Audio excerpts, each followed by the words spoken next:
So that happened, and I was like, man, I got to find a way to raise money for these families. So I Googled I found a foundation, the Special Operations Warrior Foundation, and I Googled the 10 hardest races in the world. I knew nothing about ultra running. The first I'd ever run was 20 miles at one time. And so what came up was the Badwater 135, 135-mile run through Death Valley in the summertime. I thought it was a fucking stage race. I didn't know people can run 135 miles at one time. I had no idea it was even possible. What do you mean a stage race? Where you run like 20 miles, camp out, and then run 20 more till you get 135 miles. Right. So I wanted an ultra runner. Didn't know what ultra runner was. I called the race director up, Chris Kosman of the Badwater, and he said, "Are you an ultra runner?" And I was like, "I don't know what that is." He goes, "Have you run 100 miles in 24 hours or less?" I was like, "No." But I said, "I'm a Navy SEAL. I was in 3 Hell Weeks. I was a Ranger." I gave him some resume. He didn't give a shit. He said, "I don't care. You got to qualify for my race." And the deadline was up in 2 months for this Badwater race.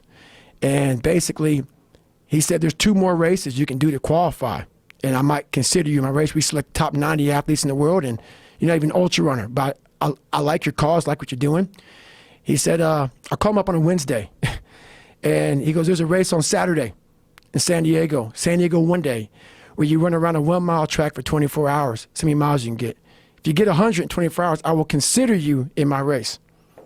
I did the math. It's 14-some-minute mile. Fuck it. I can do that. Dumb shit thinking, I'll tell you that right now. It was rough. Worst pain I've been in my entire life was this race. So I have my wife at the time. She's now my ex-wife. We go to Walmart, get a blue lawn chair, Ritz crackers, and Mileplex. That's what I'm going to have for a 100-mile run.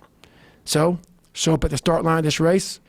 It was the AUA National Championships. It's like the best ultra runners compete against each other to see how many miles you can get in 24 hours. And I'm this big bodybuilder-looking guy with his shirt off. How much did you weigh back then? I would say I was at least 230. At least. It may have been more. And jacked. Yeah, I was ripped the fuck up.